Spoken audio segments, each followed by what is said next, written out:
कहते हैं कि माता पिता का साया और उनका त्याग बच्चों के लिए दुनिया की सबसे बड़ी दौलत होती है। लेकिन जब वही बच्चे कामयाबी के शिखर पर पहुंच जाते हैं तो अक्सर उनके पास उसी बुरे माँ बाप के लिए वक्त नहीं बचता। यह कहानी मध्य प्रदेश के नर्मदा नदी के किनारे बसे एक शांत और छोटे से शहर होशंगाबाद की है। यहाँ एक बहुत ही साधारण हंसता खेलता मिडिल क्लास परिवार रहता था। परिवार में थे पिता रमेश बाबू, माँ सरला देवी और उनके 3 प्यारे बच्चे। सबसे बड़ा बेटा रोहित, उससे छोटी बेटी राधिका और सबसे छोटा बेटा ऋषभ। रमेश बाबू शहर की एक छोटी सी साड़ी की दुकान में काम करते थे। उनकी तनख्वाह बहुत कम थी, इसलिए माँ सरला देवी घर के कामकाज के बाद रात रात भर जागकर सिलाई का काम किया करती थी। दोनों पति पत्नी की आंखों में सिर्फ एक ही सपना था, अपने बच्चों को पढ़ा लिखाकर एक बड़ा इंसान बनाना। जैसे जैसे समय बीता, बच्चे बड़े होने लगे और उनकी पढ़ाई लिखाई का खर्चा भी बढ़ने लगा। साड़ी की दुकान और सिलाई के पैसों से घर चलाना मुश्किल होने लगा था। लेकिन रमेश बाबू और सरला देवी ने हार नहीं मानी। बच्चों की पढ़ाई में कभी कोई रुकावट ना आए, इसके लिए सरला देवी ने घर से ही एक टिफिन सिस्टम का साइड बिजनेस शुरू कर दिया। अब वो सुबह तड़के उठकर लोगों के लिए खाना बनाती, टिफिन तैयार करती और रात को देर तक कपड़े सिलती। बच्चे भी बहुत समझदार थे। वे अपने माता पिता के इस कड़े संघर्ष को बखूबी समझते थे। वे बिना फालतू समय गंवाए पूरी लगन से दिन रात पढ़ाई में जुटे रहते थे। पूरे घर में बहुत स्नेह, आदर और प्यार का माहौल था। वक्त का पहिया घूमा और देखते ही देखते तीनों बच्चे अपने पैरों पर खड़े हो गए। सबसे बड़ा बेटा रोहित मुंबई की एक बड़ी मल्टीनेशनल कंपनी में एक ऊंचे पद पर चला गया। बेटी राधिका की नौकरी देश की राजधानी दिल्ली में लग गई और सबसे छोटा बेटा ऋषभ बेंगलोर में एक बड़े कॉलेज में प्रोफेसर बन गया। शुरुआत में तो सब कुछ बहुत अच्छा रहा। जब भी बच्चों को छुट्टी मिलती, वे भागकर होशंगाबाद अपने माता पिता के पास आते। उनके छोटे से घर में फिर से वही पुरानी रौनक और हंसी मजाक लौट आता।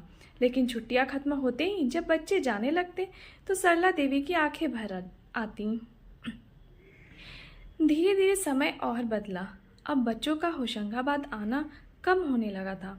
यहाँ तक कि त्योहारों और लंबी छुट्टियों में भी उनका आना बंद हो गया। जब भी रमेश बाबू फ़ोन करते तो उधर से कभी मीटिंग का बहाना तो कभी काम का दबाव बताकर बात छोटी कर दी जाती। कुछ समय और बीता। रमेश बाबू और सरला देवी ने अपनी जिम्मेदारी निभाते हुए तीनों बच्चों की शादियां कर दी।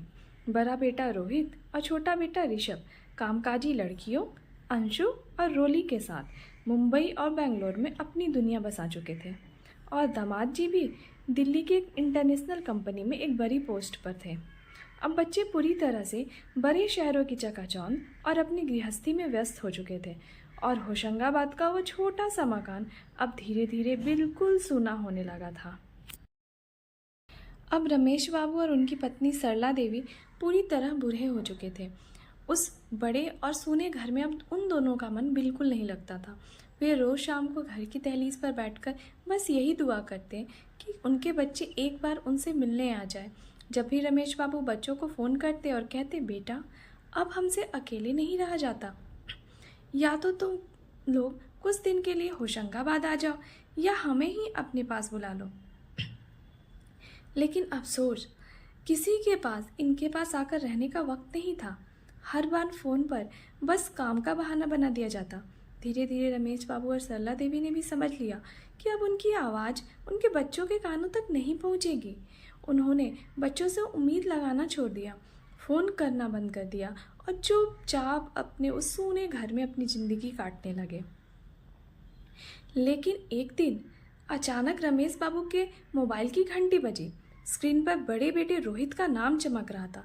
रोहित की आवाज़ आई, पापा हम तीनों भाई बहन अपनी फैमिली के साथ कुछ समय बिताने के लिए होशंगाबाद आ रहे हैं। यह सुनना था कि रमेश बाबू और सरला देवी की आंखों से आंसुओं की धारा बहने लगी। और होती भी क्यों ना, पूरे 5 साल बीत चुके थे अपने बच्चों की सूरत देखे हुए और आखिरकार कुछ समय बाद रमेश बाबू के बच्चे अपने घर यानी होशंगाबाद आ गए थे। अब उनका घर मानो सचमुच सा स्वर्ग सा बन गया था। हर तरफ बच्चों के खिलखिलाने की आवाज़, बहुओं की ठिठोली और भाई बहनों का आपस में पुराना हंसी मजाक गूंजने लगा। रमेश बाबू और सरला देवी अपने सारे दर्द भूलकर बस अपने बच्चों को निहार रहे थे। उन्हें ऐसा लग रहा था मानो वक्त पीछे लौट गया हो, जब उनके बच्चे छोटे छोटे थे। लेकिन खुशियों के दिन बहुत छोटे होते हैं। देखते देखते वो कुछ दिन भी बीत गए और बच्चों के वापस जाने का समय आ गया था। जाने से ठीक एक दिन पहले रात को सब लोग खाने की मेज पर हर तरफ सन्नाटा छा गया। तभी बड़े बेटे रोहित ने अपनी पानी का गिलास नीचे रखा और बोला, पिताजी, मैं सोच रहा हूँ कि अब आप दोनों भी बहुत बूढ़े हो गए हैं। इस उम्र में आप दोनों यहाँ बिल्कुल अकेले रहते हैं और कोई देखभाल करने वाला भी नहीं है। हमारे पास भी इतना समय नहीं रहता कि हम बार बार शहर छोड़कर आपके पास यहाँ रहने आ सके। मैं और आपकी बड़ी बहू दोनों ही नौकरी करते हैं। तभी बीच में अपनी बात रखते हुए छोटी बहू रोली बोली और उसके छोटे बेटे ऋषभ ने भी हामी भरी कि हम दोनों भी नौकरी करते हैं। तभी अचानक बेटी राधिका अपनी माँ का हाथ पकड़कर बोली, माँ, मैं तो खुद अपने पति के साथ साथ अपने सास ससुर की जिम्मेदारी संभालती हूँ, उनके साथ रहती हूँ, इसलिए मैं तो तुम दोनों को चाहकर भी अपने साथ दिल्ली नहीं रख सकती। छोटा बेटा ऋषभ बोला, हाँ माँ, हमें बहुत बुरा लगता है कि आप दोनों इस उम्र में यहाँ अकेले रहते हो। हमें हर वक्त आपकी चिंता सताती रहती है। बच्चों की बातें सुनकर रमेश बाबू की आंखों में प्यार उमड़ आया। वे बोले, अरे बच्चों, तुम सभी हमारी चिंता भूलकर बिल्कुल भी मत करो। मैं और तुम्हारी माँ, हम दोनों एक दूसरे के लिए काफ़ी हैं। हमारी बस यही दुआ है कि तुम सब जहाँ भी रहो खुश रहो। हमें तुम लोगों से और कुछ भी नहीं चाहिए। माँ सरला देवी ने भी इस बात पर हामी भरी। लेकिन तभी बड़ा बेटा रोहित बोला, नहीं पिताजी, हम सब भाई बहनों ने मिलकर एक बहुत ही बढ़िया बात सोची है। उससे आप दोनों को कभी अकेलापन महसूस नहीं होगा और आपके आसपास हमेशा कोई ना कोई रहेगा। माँ सरला देवी ने बहुत उत्सुकता से पूछा, क्या सोचा है बेटा? तभी छोटा बेटा ऋषभ बिना किसी झिझक के बोला, माँ, हम सोच रहे हैं कि क्यों ना हम आप दोनों को शहर के एक अच्छे से वृद्धाश्रम में छोड़ दें। वहाँ आपके जैसे बहुत से बुजुर्ग रहते हैं, आपका मन भी लगा रहेगा। और रही बात इस होशंगाबाद वाले घर की, तो इस पुराने घर को अब मरम्मत की बहुत ज़रूरत है। इस पर पैसा खर्च करने से तो अच्छा है कि हम इसे अभी बेच देते हैं। बेचकर जो भी थोड़ा बहुत पैसा मिलेगा उसे हम तीनों भाई बहन आपस में बराबर बांट लेंगे। इनकी यह बातें सुनकर रमेश बाबू और उनकी पत्नी सरला देवी के सामने मानो भूचाल आ गया हो। उन्हें समझ ही नहीं आ रहा था कि यह क्या हो रहा है।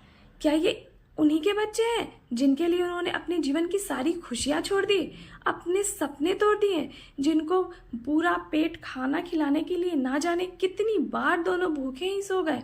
आज जब ये बूढ़े हो गए हैं, लाचार हो गए हैं, जब उन्हें अपने बच्चों की सबसे ज़्यादा ज़रूरत है, तो ये बच्चे वृद्धाश्रम में डालने की बात कर रहे हैं। सरला देवी बहुत ही भावुक होकर बोली, हम दोनों ने कभी तुम सबके सिवाय साथ रहने के और कुछ नहीं मांगा। तुम सबको पढ़ाने में जो थोड़ा बहुत ज़मीन था वह भी बेच दिया, थोड़ा सा खेत था वह भी बेटी की शादी के लिए बेच दिया। अब बस यही एक घर है जो कि पूरा टूट गया है, जहाँ कमरे कम और ज़मीन ज़्यादा नजर आती हैं। तुम वह भी हमसे लेना चाहते हो ताकि तुम सबको पैसे मिल सके?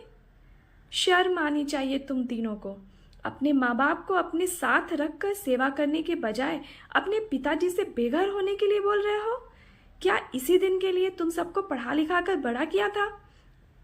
अपने सपनों से समझौता करके तुम सबके सपनों को पूरा किया इसी दिन के लिए? तभी उनकी बेटी राधिका झटक कर बोली, हाँ, तो इसमें गलत ही क्या है माँ? हम आपको कोई बेघर थोड़ी कर रहे हैं। हम तो बल्कि आपको आपके जैसे बुजुर्गों के साथ रहने को कह रहे हैं। वहाँ आप दोनों का मन भी लगा रहेगा और हम सब मिलकर हर महीने आप दोनों को खर्च के लिए पैसा भी भेजा करेंगे। तभी छोटे बेटे ऋषभ ने कहा, और माँ, इस घर में है ही क्या? सब तो टूट गया है, कोई इसे खरीद रहा है, यह बहुत बड़ी बात है। और वैसे भी आप दोनों के जाने के बाद यह हमारा ही तो होगा, है ना? तब तो कोई और खरीदेगा भी नहीं। अभी खरीदने वाला मिल गया है तो बेचकर हमें थोड़ा सा पैसा अगर मिल जाएगा तो उसमें गलत ही क्या है? अरे, आप दोनों को कोई अपने साथ फ्लैट में कैसे रखेगा? आप दोनों ही सोचो। आप दोनों की सोच अभी भी उन्हीं छोटे शहरों वाली है। हमारा बड़े बड़े लोगों के साथ उठना बैठना है, आप हमारे साथ एडजस्ट नहीं कर सकोगे। यह बात सुनकर माशाअल्लाह देवी रोते हुए बोली, एडजस्ट? तुम सबको बड़ा करने के लिए, तुम लोगों को सपनों को पूरा करने के लिए हमने कितना एडजस्ट किया है वो तुम्हें अभी तक पता ही नहीं है। तभी बेटी राधिका कड़क कर बोली, माँ, आपने हमारे लिए जो भी किया वो आपका फर्ज था। यह दुनिया का हर माता पिता अपने बच्चों के लिए करता ही है। आज अगर हमने अपने लिए आपके पास जो थोड़ा बहुत है उसमें से अपना हिस्सा मांग लिया तो आप हमें इतना भला बुरा क्यों बोल रही हैं? कमरे में बच्चों की यह बेशर्मी देखकर रमेश बाबू का खून खौल उठा। सालों से जो पिता शांत था, आज उसका सब्र का बांध पूरी तरह टूट गया। रमेश बाबू अपनी लाठी को जमीन पर जोर से पटकते हुए चिल्लाए और बोले, बस, बहुत हुआ। अब एक शब्द भी मत निकालना। हमें अब तुम सबसे कुछ भी नहीं चाहिए, ना घर का खर्च चाहिए, ना ही तुम्हारे साथ रहने की इच्छा, कुछ नहीं। तुम सब अभी के अभी मेरे इस घर से चले जाओ और वापस कभी मुड़कर नहीं आना।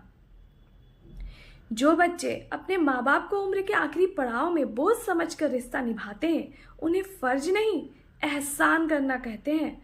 और मुझे तुम जैसे नालायक बच्चों से कोई एहसान नहीं चाहिए। और अब से तुम में से कोई भी हमारी औलाद नहीं है। चले जाओ यहाँ से। और सुनो, हमारी मौत के बाद हमारी अर्थी को कांधा देने के लिए भी भूल कर मत आना। हम दोनों मर जाएंगे, तब आकर इस बेजान परे घर का तुम्हें जो करना होगा कर लेना, क्योंकि जीते जी मैं यह घर तुम्हें कभी नहीं बेचने दूंगा। तीनों भाई बहन और बहुएं अपना सामान उठाकर चुपचाप उल्टे पैरों वापस लौट जाते हैं। गाड़ियां चली जाती है और बेचारे बूढ़े माँ बाप उस सूने घर में अकेले रोते रह जाते हैं। तभी रमेश बाबू आगे बढ़कर अपनी पत्नी के आंसू पोंछते हैं और बोलते हैं, सरला, आज की इस मतलबी दुनिया में अपना बच्चा भी अपना नहीं रहा। जीवन के आखिरी पल में भी अगर कोई साय की तरह हमारे साथ रहता है तो वह सिर्फ पति और पत्नी ही होते हैं। केवल एक पति पत्नी का रिश्ता ही इस दुनिया में ऐसा है जो बिना किसी समझौते के और बिना किसी स्वार्थ के चलता है। बाकी जो रिश्ते होते हैं सरला, वह सारे मतलब के होते हैं। आज इन बच्चों ने हमें सिखा दिया कि जीवन भर जिनके लिए हमने एक एक पाई जोड़ी, जिनके भविष्य के लिए हमने कभी अपने सपने पूरे नहीं किए, आज उन्हीं के पास हमारे लिए वक्त ही नहीं है। आज मुझे अफसोस होता है कि काश मैंने उसी वक्त में से कुछ वक्त तुम्हारे साथ हंसकर बिता लिया होता, तो आज यह दिन ना देखना पड़ता। सरला देवी उनका हाथ थामी और बोली, कोई बात नहीं जी, जो बीत गया सो बीत गया। हम दोनों अब भी इस बुढ़ापे में एक दूसरे के साथ समय बिताकर बहुत खुश रह सकते हैं। फिर दोनों ने अपने अपने आंसू पोंछे और अपने कमरे में चले गए। समय अपनी रफ्तार से बीतता रहा। रमेश बाबू और सरला देवी अपनी उसी टूटी झोपड़ी में रहने लगे। इसी बीच गांव का एक सीधा साधा गरीब मजदूर लड़का बिना किसी स्वार्थ के दिन रात इन दोनों बुजुर्गों की सच्चे दिल से सेवा करता रहा। जब भी रमेश बाबू बीमार पड़ते, वह लड़का बेटा बनकर उनके सिरहाने बैठा रहता। और फिर आखिरकार वह दिन भी आ गया। रमेश बाबू और सरला देवी दोनों ही इस दुनिया को हमेशा के लिए छोड़कर चले गए। जैसे ही बच्चों को खबर मिली, वे तीनों भाई बहन, बहुएं और दामाद फिर से होशंगाबाद दौड़े चले आए। उनके चेहरों पर माता पिता के जाने का दुख नहीं था, बल्कि उनकी आंखें उस घर पर टिकी थी जिसके लिए वे अपने माता पिता को छोड़ गए थे। वे वकील साहब के पास पहुंचे और बोले, अब यह घर हमारे नाम कर दीजिए। लेकिन वकील साहब ने मुस्कुराकर एक सरकारी कागज उनके सामने रख दिया और कहा, माफ़ कीजिएगा, रमेश बाबू अपनी मौत से पहले इस घर की पक्की वसीयत कोर्ट में करवा चुके थे। वसीयत के मुताबिक यह घर, जिसके लालच में तुम सबने अपने बूढ़े माँ बाप को जीते जी मार डाला, वह घर अब तुम में से किसी को नहीं है। रमेश बाबू अपनी वसीयत में लिख गए हैं कि उनकी मौत के बाद इस पूरे घर और ज़मीन का इकलौता मालिक वह गरीब मजदूर लड़का होगा जिसने आखिरी वक्त में उनकी सच्ची दिल से सेवा की थी। यह सुनते ही तीनों भाई बहनों के पैरों तले जमीन खिसक गई। वे सब सिर झुकाए खाली हाथ वापस लौट गए।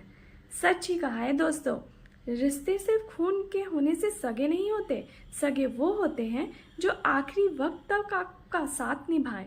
रमेश बाबू और सरला देवी ने जाते जाते दुनिया को सिखा दिया कि पैसे और महलों से बड़ा इंसानियत और अपनों का साथ होता है।